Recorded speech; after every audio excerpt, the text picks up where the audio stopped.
So you can all hear me, right? Yeah, and it's great to see Mr. Myers here, and all the parents too, because I have to tell you, when I make these games, and I've been doing this since 1996, I think is when I first got this idea. My fun is stumping you guys. That's what I like. And my dream, way back then, was that eventually, and there's a question in here for you. Eventually, I wanted you guys to stump other people. So my question is, would you guys like to make your own games? Yeah, because I think you would. And if you get really good at this, writing these questions, like I have over the 20-some years I've been doing this, you'll be able to, well, at least in my view, I like it when people miss questions. I hate to say that, but I like it because they can dig in and they can still get points. Because the other thing about the thing that you're doing here that isn't done in classrooms, I'm rotating the proving. In classrooms, every question is open to everybody, and it changes the dynamics quite a bit. It also changes the way you read, because I think, whether you think this or not, I think memorization is okay, but I think thinking is better. That's what this is about. So for all of you, I hope that all of you learned from the first go-round enough that you'll take time, just like you did to get here, to look and see what you can find out, because it's the same exact chapters for this round as the round that got you here. So that's going to be to your benefit. What isn't to your benefit is it's the same mode. Think, think, think. Talk, talk, talk, and try to get it right. So without going through all the rigmarole, you know the deal because you've been here and you got here. So let's start the game. Ready, set, and go. You know the format. So this one's on you, Team 1. In Chapter 12 of Attack the Not-So-Virtual Monsters, how did Charlie mostly feel when he and Jason spoke about their experience in the shed as kids? 1. Charlie was upset. 2. Charlie was confused. 3. Charlie was sad. 4. Charlie thought it was humorous.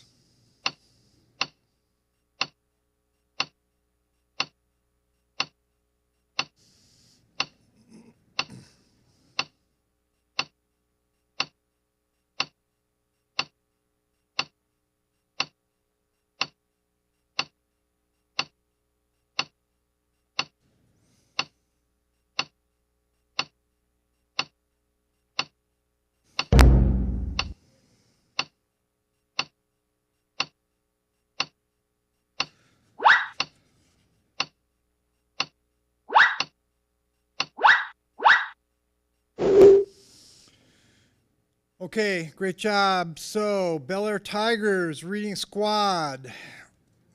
Tell me why Charlie was upset. In page 140. Okay. In the middle. In the middle.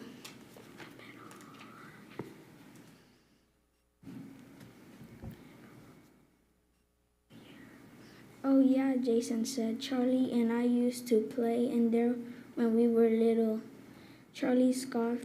If by play you mean you would lock me in there pretending it was a jail. Okay, now, I'm going to give you that because that's good thinking. And further on, down a little bit further, is where I put the proof, which is still the proof, and you got the proof right too because you said he's in jail. It says at the bottom of page 140, you left me in there for hours, Charlie yelled. Okay, okay, I put my hands out trying to calm the vibe in the room. Is there any historical significance to the carriage house? Now, the point is, again, it basically said, how did Charlie mostly feel? You said it yourself because the inference is there. He was in jail, right? It spells it out a little bit more clearly with the evidence that I gave, but both evidences are correct, so you got it. Good job. So if I go up to Bel Air Tigers, give you the points. Next question. Sutherland Reading Squad, this is yours.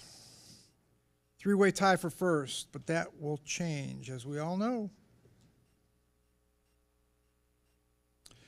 In Chapter 12 of Attack the Not-So Virtual Monsters, why was it wise for Bex to wear the camouflage jacket that Grandpa Tepper retrieved from the attic? 1, all of these are correct. 2, Bex would be in the middle of their battle formation. 3, Bex would be in line of the Fire Wings' fire. 4, Bex would take most of the Fire Wings' heat.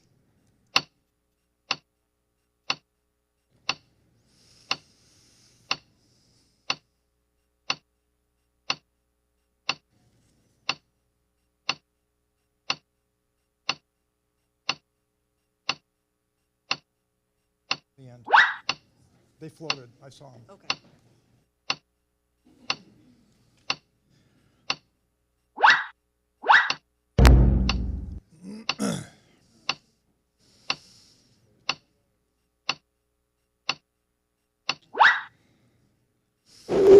Great job. Way to take your time. All these are correct. So with one of these, here's how it goes. You can pick any one of the 3 that are right because they're all right. So any one of them will do. And so tell me now, if you can, which one you're going to defend and the text and the page, or the page and the text. Okay. In the around the middle of page 143. Okay? It says, "Thanks, you're right. I should wear it because I'm in the center of our battle formation, literally in the line of fire." Excellent. Because you got 2 out of 3, and actually you got the third at the same time. So good job, Sutherland. So as you can see, the 25 points floated in. Next one is yours. I think Woodlawn Dolphins, this one's yours. Now it's a 2-way tie for first, but that will change. And tie for second. In triumph of Black Brother, which item below best summarizes Dante's attitude about himself as it is described in this section? 1, it is humble. 2, it is cocky. 3, it is doubtful. 4, it is spot on.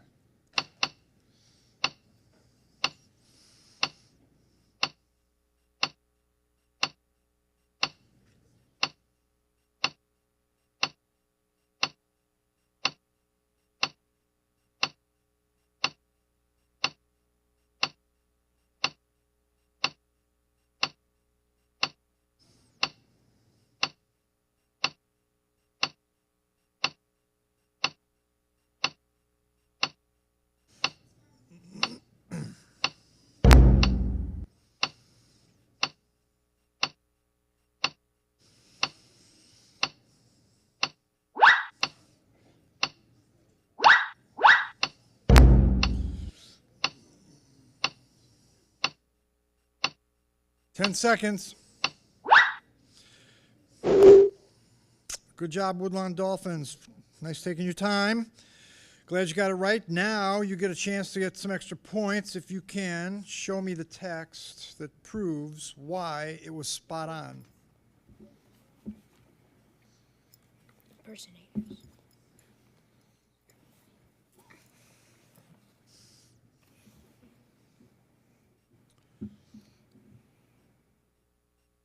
So give me the page first, up, down, middle, and then the text. Assuming you can find it. Page 228, bottom, it says, "Everyone in the arena sees me, fencing champion. I raise my foil with an unmistakable confidence." Now I'm going to give you that because there's actually 2 things he's proving to himself here. That's one of them. The second one is just right above it. It says, "I know who I am, Dante Ellison, son of William and Denise Ellison, brother of Trey Ellison." And then it says, "Arden Jones student, Zion and Zara's teammate, me. Everyone in the arena sees me, fencing champion." So you got it. It was kind of an overlap, but you got it. So good job. He knows it's him. He knows who he is, and he knows he's the fencing champion as well. So great job. So Woodlawn, I'm going to give you 25 points, and we're on to the next question. And we still have a two-way tie for first. Winner Tails, this one's yours to defend. In Triumph of Black Brother, how does Dante totally feel about himself as we read through this section of text? 1, misunderstood. 2, hurt. 3, unstoppable. 4, lucky.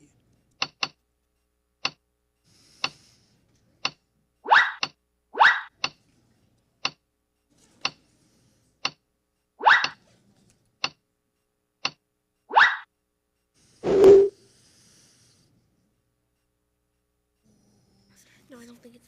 Okay, Winter Tales, this is up to you. And I'm really feeling like I should write harder questions because you guys all got this right very quickly. He on 228 on the bottom it says What page again? 228. Okay, hold on. It says on the bottom it says fencing champion. I raise my foil with unshakable, unmistakable confidence. And here again, I'm going to give it to you because you got it, because that's again, that's proof of it. The other one that I picked out was in the middle of page 227, the page right before it. It says, it sinks in. I've won. I feel like I can fly. Both of those show you he's unstoppable. So good job.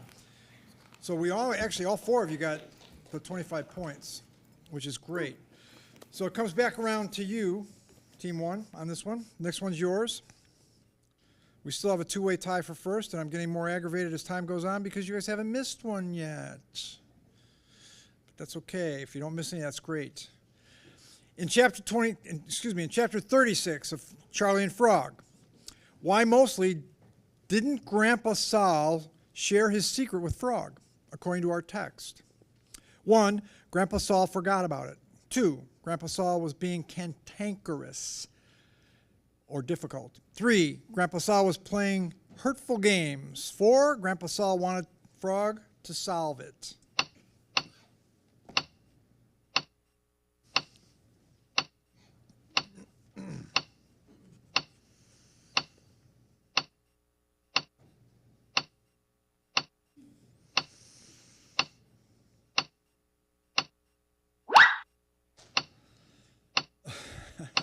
That's great.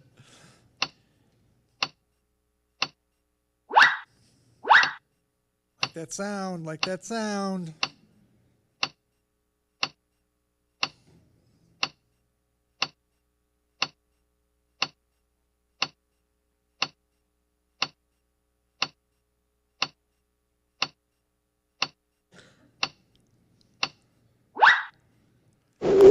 Great job.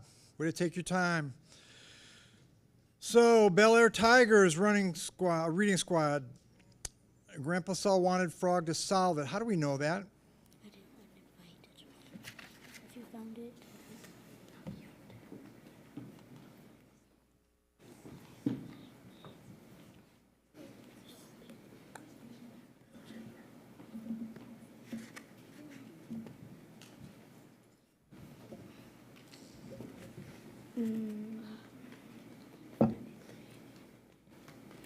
I'm going to move on if you can't give it to me.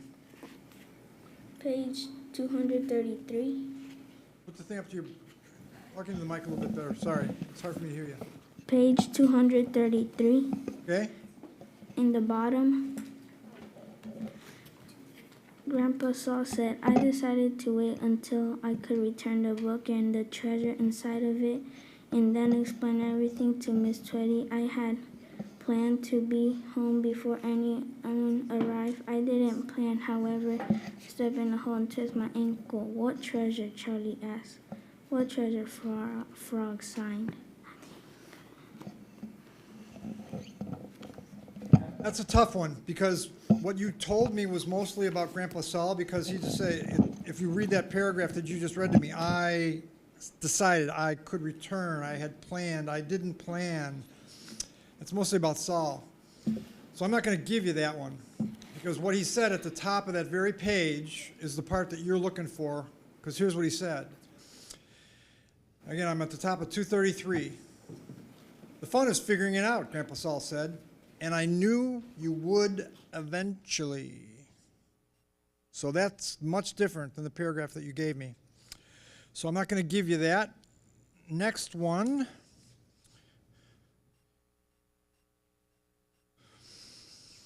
Sutherland Reading Squad, you're defending this one.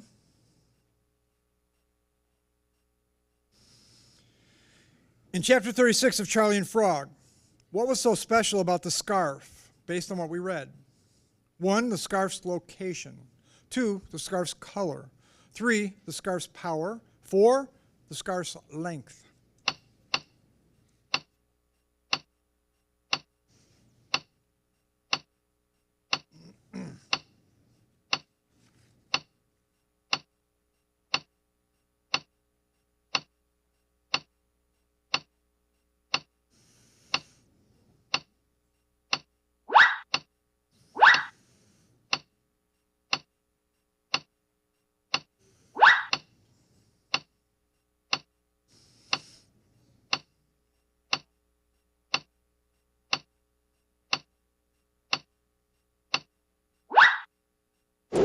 Great job. The scarf's power is the right answer. Sutherland Reading Squad, why? So, on 234, Okay. basically in the middle of the page, it said DJ wanted her readers to feel the same way about their own power. Yeah, with you got the it. That's scarf. one. So you got it. That's a good one. There's also at the bottom, it says, the bottom of the same page, 234, they would spend a few moments feeling their own power with the memory of their beloved author. So both of them speak of the power, the scarf's power. So we're going to go to Sutherland Reading Squad. And you got your points. Next question, 7, will be Woodlawn Dolphins to defend. And the first 2 teams are tied for first and still have not missed anything yet. What was the author's purpose for Bob's reaction as he wheeled Mrs. Food into her apartment in chapter 19 in The Great Pet Heist? 1, it was to illustrate how positive Bob was about Mrs. Food's destination. 2, it was to show Bob was on to Bean and Walt. 3, it was to demonstrate Bob's enthusiasm for the ending of the pets. 4, it was to indicate what sort of heart Bob had after all.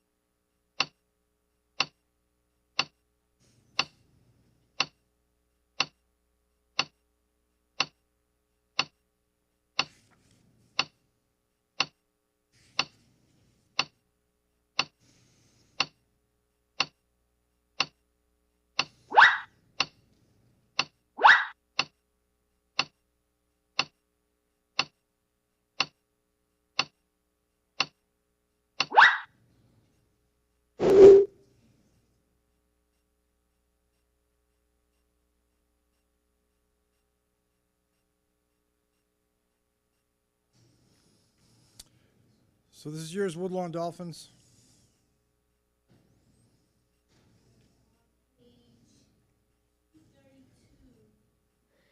On like the top, it says, yeah, back in the apartment.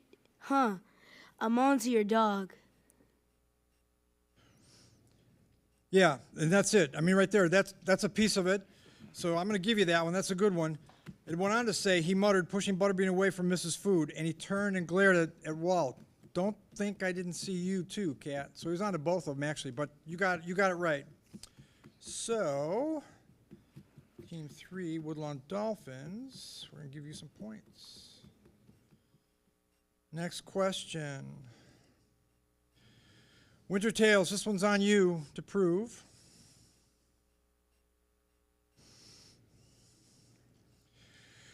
Why did Mrs. Food's attitude mostly change in Chapter 19 in The Great Pet Heist? 1, all of these are correct. 2, she wanted to keep all of her pets. 3, she was clever. 4, she did not want to go to her new home.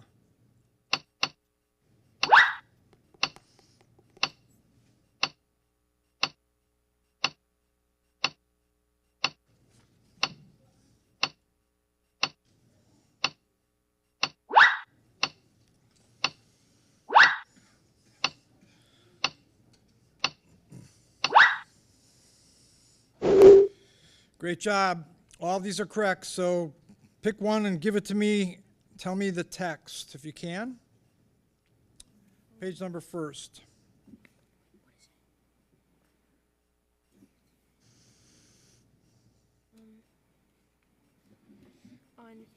On page 233 in the middle, Hold on, wait, 233 on the middle. yeah, Mrs. Food sighed and she said, "I'll do my best to find places for you. I've already started asking around. I'm so sorry." Keep going, keep going. That's a tough one. Her attitude mostly changed. Now, I'll tell you what, I'm going to give you that one. I'll tell you why. Because there's two things going on here. One is she's got to find a place for them, which she wasn't planning on. And the second, she also has to deal with a place for herself, which she wasn't planning on either. And I was focusing on the second, but the first is also a primary one too, so you got it. So I'm going to give it to you. So, Winter Tales, you get points because you did prove it. That was a turning point in the chapter. And it did address all those points.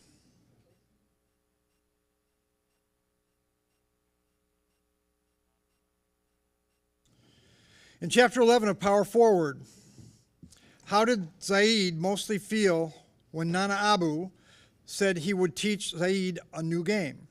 1, bummed out. 2, excited. 3, anxious. 4, curious.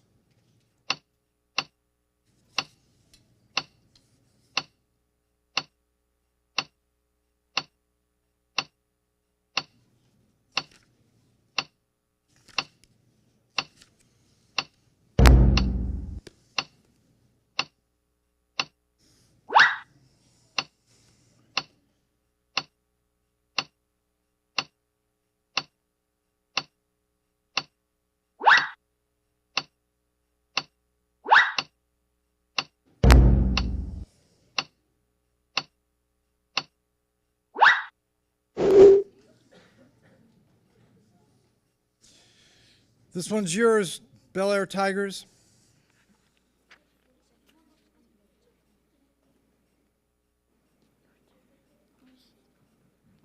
What caused them to be anxious?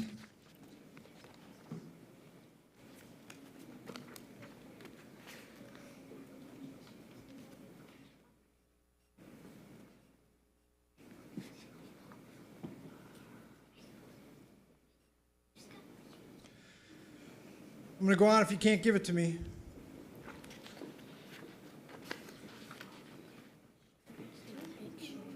All right, I'm just going to go on. I'm going to tell you what it is, though. This would make anybody anxious, I think. Page 72, toward the top. Kabaddi, I ask, worried. The last thing I need to do is wrestle my slicked-up grandfather wearing nothing but giant underwear. That's what made him anxious, and that would make me anxious, too. So, next question. We got a horse race. This is really close. Sutherland Reading Squad, this one's yours. In Chapter 11 of Power Forward, which of these best describes how Zara felt when she saw the carom board? 1, questioning. 2, competitive. 3, depressed. 4, thrilled.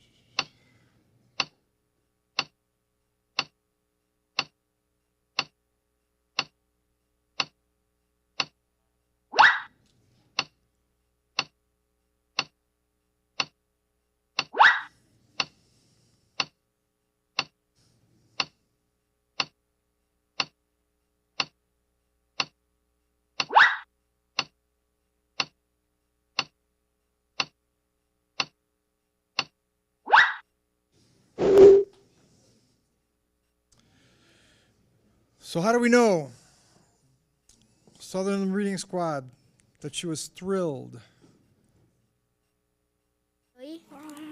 Talk a little louder and speak in the mic if you can. In page 73, Okay, I can hear you now. on the bottom, Okay. it says, it's so cute, like a tiny pool table. Yep. It's so cute, Zara said, like a tiny pool table. So that gives you the answer to the question. So, Sutherland Reading Squad, you get 25 points. Next question.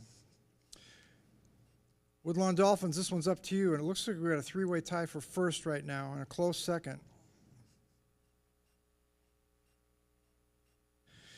In chapter 25 of the Total Eclipse of Nestor Lopez, who first bites the Tule Vida? 1, Cella. 2, Servito. 3, Val. 4, Rufus.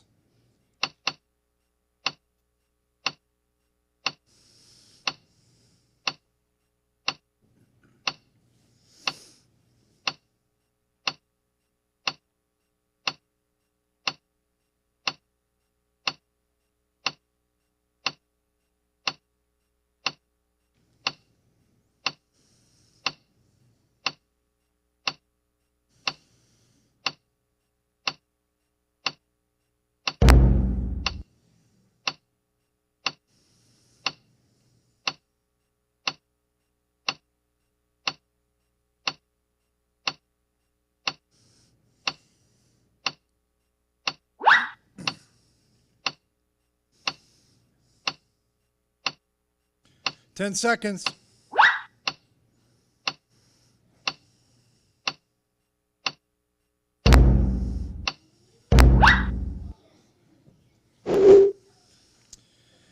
The answer is Val. And Woodlawn Dolphins, it's on to you. Give us the text that proves that.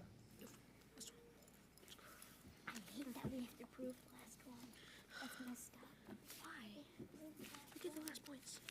We might have won. We might have won. If we get this, we win.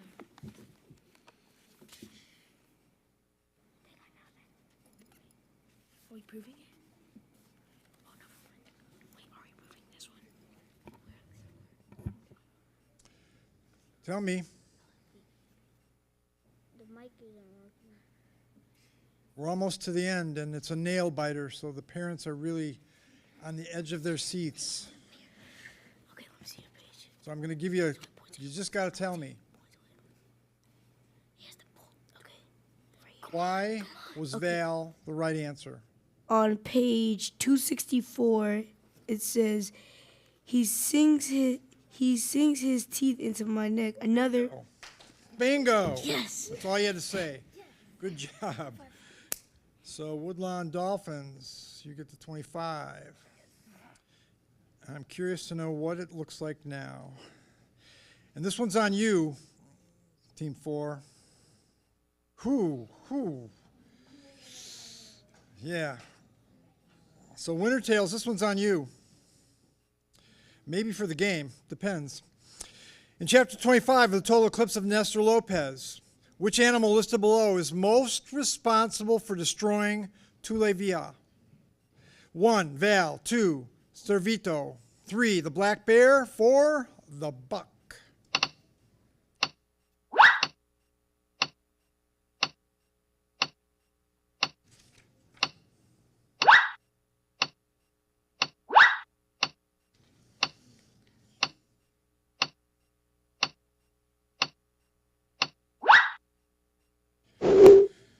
Great job. The black bear is the right answer. Where's the proof? So, Winter Tales, tell me why.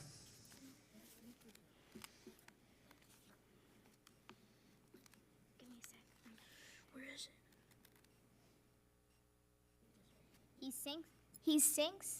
He sinks his teeth into her neck. A burst of light. Wait. What page you on?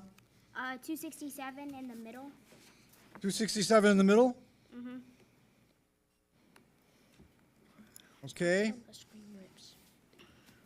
Scream rips through the ears. You said he sinks his teeth? A scream. I meant to start on a scream rips. A scream rips through the air as the bear pushes the tool Vagel to the edge of the cliff, her feet clawing frantically. Now stop right there, because you got it. You got it, because the whole rest of the chapter tells you got it. So that's good. Great job. Now I'm going to be really curious after I give you these points who won the game, because I honestly don't know. I do not know. Please don't. I swear. I beg. So Bel Air, Tigers Reading Squad won this game. Oh, you know what? It looks like a tie, even though the bar chart doesn't show it.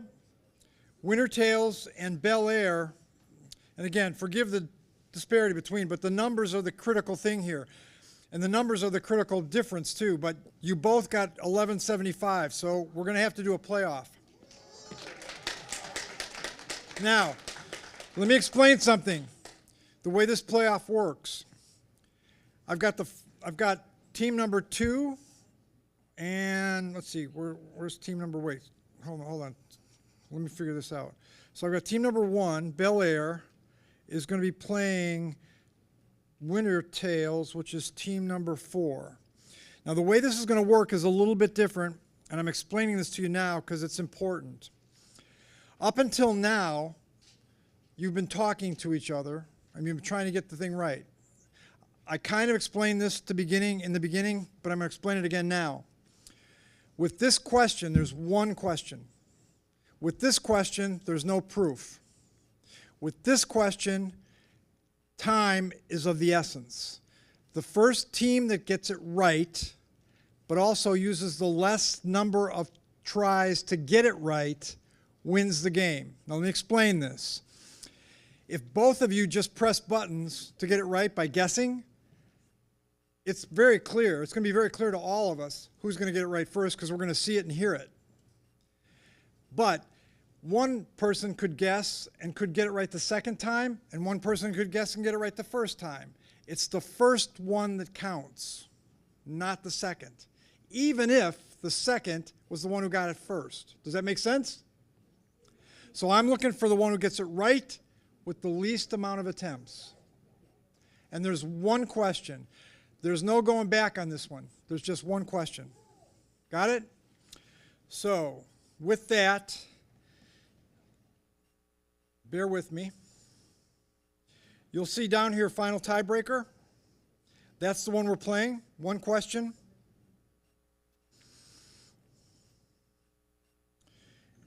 Two teams. What? Yeah. Yeah, just type them in. So again, it's really critical that you get it right on the first attempt. Got it?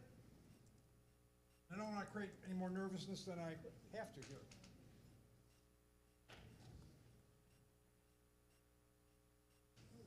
Oh, it's Winter Tales, right? Winter Tales, team 4. Team 4, yeah. Yep. Okay. Dollar Reading Squad. Okay, now here's the other thing. I'm not going to read the question. You have to read it yourself and get on it yourself. You've got 60 seconds. Good luck. Ready. Set. Go.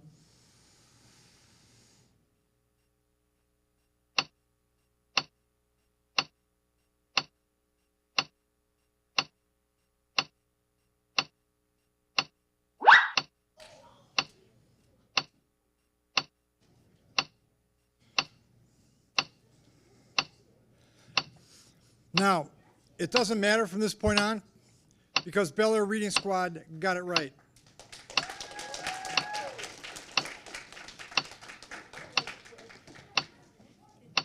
And just for the sake of it, I'm gonna explain this to you because I don't normally do this, but I am going to give you the proof, just so you know. I have the bottom of page 145 and the top of page 146, and here's what it says. I would barely get my phone aimed, because basically, when you answer this, go ahead and answer it, if you can. You don't have to. It'll give you the right answer. Dodging the fire is the right answer. So on the bottom of page 145 and the top of 146, it says, I would barely get my phone aimed when the Fire Wings flame breath would come my way again and again, and I'd have to duck and roll and start all over. I'd never get an accurate shot off. That's the proof. Yes.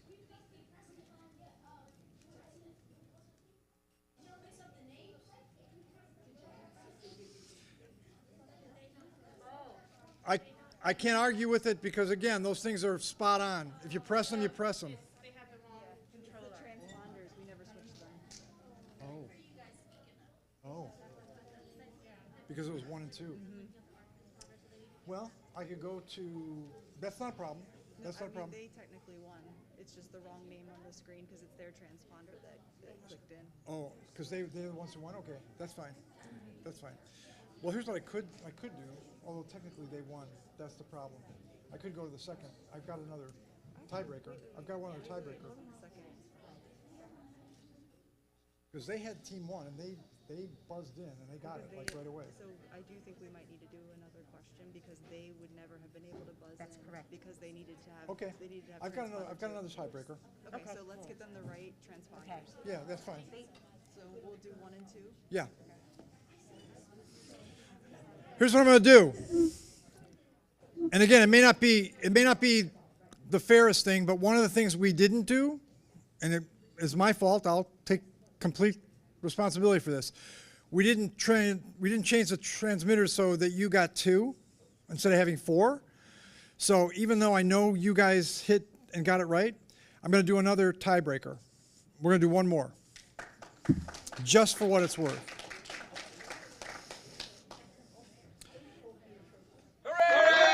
Same rules apply.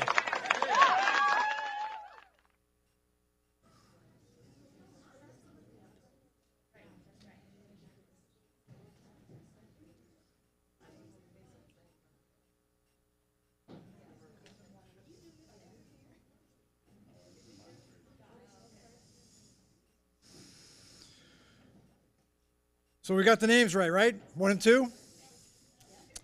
So you know the deal.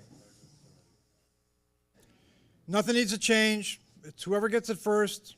I've got my eyes on the game here. So does everybody. So we'll know. I'm not going to read them. Good luck. Ready, set, go.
So, just to prove my point, it's obvious Wintertails won that one, but again, I'm going to go back to Brandon and Talib were still on the ground. If you look on page 262 in the middle of the page, it says, Brandon and Talib were still on the ground, paralyzed by the Tule Villa's spider bite.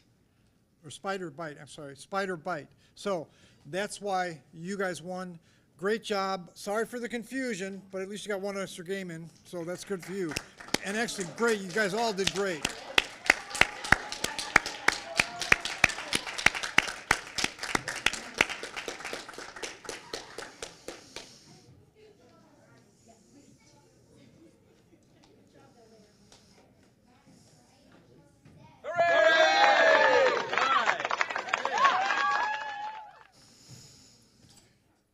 I hope you all enjoyed it. Sorry for the confusion. Great competition there. That was something else. It was.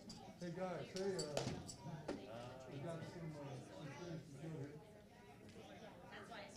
You got to give your attention just 1 second.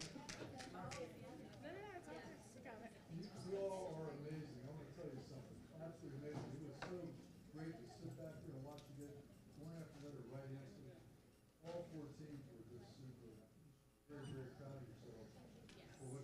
I know all the parents and teachers here are proud. You showed a tremendous amount of determination to get to this point. You're the 4 championship schools out of the 11. So have you heard of the Final Four before in basketball? Heard about that? You're the Final Four in this competition. It's because you worked real hard. You showed a lot of determination, and I'll tell you what, if you keep showing that kind of determination you'll be very successful in school and in life. You guys did just super, so congratulations. We're going to give out some awards now, and we're going to start. We have them ready, I think.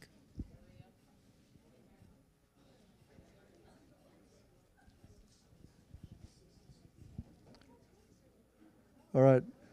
I think they all deserve another round of applause. What do you say? Fourth place is Woodlawn. Fourth place is Woodlawn. Yeah, okay. Okay, our 4th place team, Woodlawn Elementary. Woodlawn. Here you go. Here you go. There you go. Give everybody there. For him. All right. Great job, Woodlawn. Super. Okay, 3rd place team is Sutherland. Sutherland. Great job.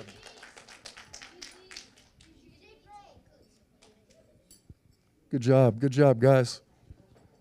I don't know, has there ever been a competition this close before? This has been the closest competition ever in the boys' battle for the book. So, I mean, it was just so good. You guys all did fantastic. All right, Bel Air. Bel Air, super job. Oh, I'm sorry, yeah. I know what I'm doing. Bel Air, great job, guys. There we go. Congratulations, Bel Air.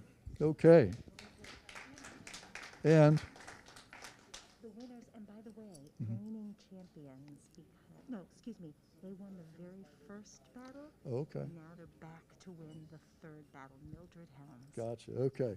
All right. And our 1st place team, Mildred Helms. Mildred Helms. An interesting thing, Mildred Helms won the very first Battle of the Books, and now they've won this one, number 3. So good job.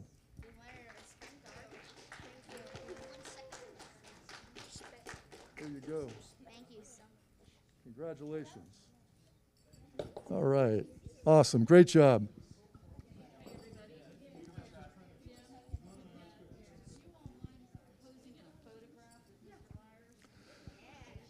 Hey, congratulations, everybody. Super. Good job. Thank you. Post it on the internet. And boom. Great job.